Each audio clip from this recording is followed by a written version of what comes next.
Salam sejahtera dan selamat pagi untuk kita semua. Pertama-tama, patut kita mengucapkan puji dan syukur kepada Tuhan Yang Maha Kuasa atas berkat, nikmat, dan kesehatan.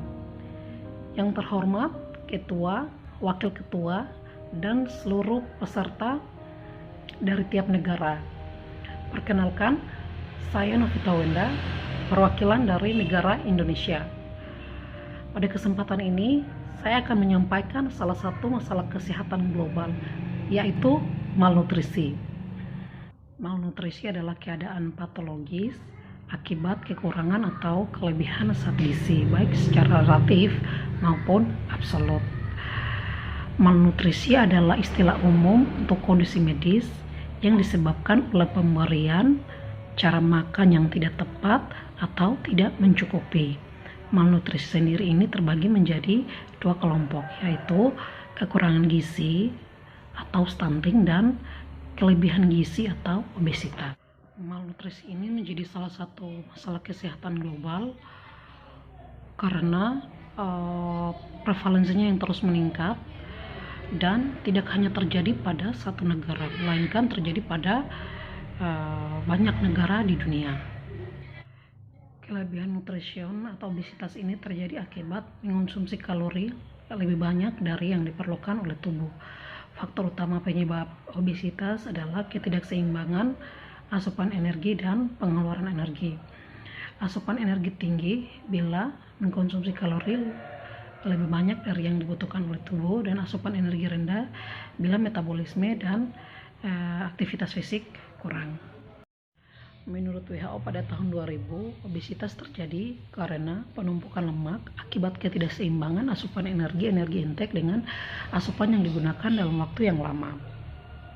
Oleh karena itu, WHO mendeklarasikan obesitas sebagai epidemi global karena tidak hanya terjadi pada negara-negara maju, melainkan juga terjadi pada negara-negara berkembang.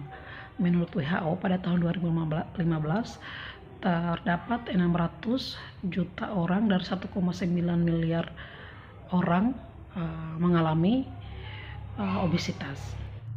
Prevalensi obesitas terus meningkat di negara-negara berkembang seperti di Asia, termasuk di Indonesia. Pada tahun 2018, Kementerian Kesehatan Republik Indonesia menyelenggarakan survei pada 34 provinsi di Indonesia. Hasil survei tersebut menunjukkan bahwa prevalensi kelebihan berat badan dan obesitas di Indonesia saat ini mencapai 35%, pencapaian tertinggi sejak kemerdekaan Indonesia. Obesitas ini dapat menyebabkan atau menimbulkan berbagai penyakit degeneratif seperti diabetes tipe 2. Ini terjadi pada saat dewasa, hipertensi atau tekanan darah tinggi, stroke, serangan jantung, dan gagal jantung, dan banyak penyakit lainnya. Oleh karena itu, di sini saya ingin memberikan tips atau saran dalam mengatasi obesitas. Yang pertama, untuk yang menderita obesitas ini dapat melakukan diet rendah energi, yaitu diet yang kandungan energinya di bawah dari kebutuhan normal, cukup vitamin, mineral, dan serat yang dapat menurunkan kelebihan berat badan. Untuk vitamin sendiri ini bisa didapatkan dari buah-buahan seperti buah jeruk, dan untuk serat sendiri ini bisa didapatkan dari sayuran hijau seperti bayam, kangkung, dan lain sebagainya. Dan yang kedua, untuk yang berat badannya masih normal, ini disarankan untuk menjaga pola tidurnya, melakukan aktivitas fisik, mengonsumsi makanan gizi seimbang, batasi konsumsi gula, garam, dan minyak berlebih. Selanjutnya adalah stunting. Stunting sendiri ini menjadi permasalahan gizi serius pada balita. Stunting atau gizi pendek ini merupakan kekar di dalam tubuh sebagai akibat dari pertumbuhan yang disebabkan oleh kekurangan gizi kronis, terutama pada 1000 hari pertama kehidupan. Kondisi stunting ini baru nampak ketika usia menginjak 2 tahun, sedangkan kekurangan gizi dapat terjadi sejak bayi dalam kandungan atau pada masa awal setelah bayi lahir. Kejadian stunting ini menjadi tantangan yang dihadapi oleh beberapa negara di dunia secara global. Menurut data Joint Child Malnutrition Estimate pada tahun 2020 diperkirakan balita yang mengalami stunting ini sebesar 21,3% pada tahun 2019 dan mengalami peningkatan pada tahun 2020 dengan prevalensi sebesar 22%. Atau diperkirakan sebanyak 149,2 juta balita di dunia menderita stunting menurut UNICEF 2021. Indonesia menjadi negara yang sedang menghadapi ancaman permasalahan gizi stunting. Berdasarkan Child Stunting dan data visualisasi WHO pada tahun 2019 menunjukkan Indonesia menempati posisi ke-6 dengan prevalensi tertinggi di Asia Tenggara. Pada dashboard update terakhir tahun 2013 dengan kejadian stunting sebesar 36,4%.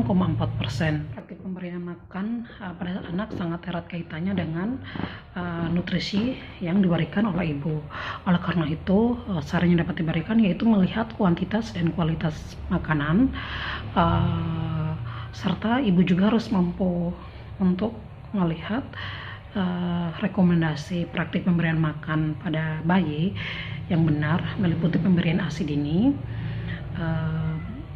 menyusui ASI lebih dari 1 jam, dan ASI eksklusif selama 6 bulan, dan pemberian makanan pendamping ASI atau MPASI pada usia 6 bulan sekaligus melanjutkan ASI sampai 24 bulan. Gizi menjadi salah satu faktor utama yang penting bagi keberlangsungan hidup manusia dan mencerdaskan kehidupan bangsa serta menciptakan SDM bagi negara-negara yang berkualitas sehingga menciptakan kesehatan secara global dan menurunkan tingkat prevalensi kenaikan berbagai macam masalah kesehatan di dunia. Mungkin sekian dari saya. Jika ada salah kata, mohon maaf. Salam sejahtera untuk kita dan selamat pagi.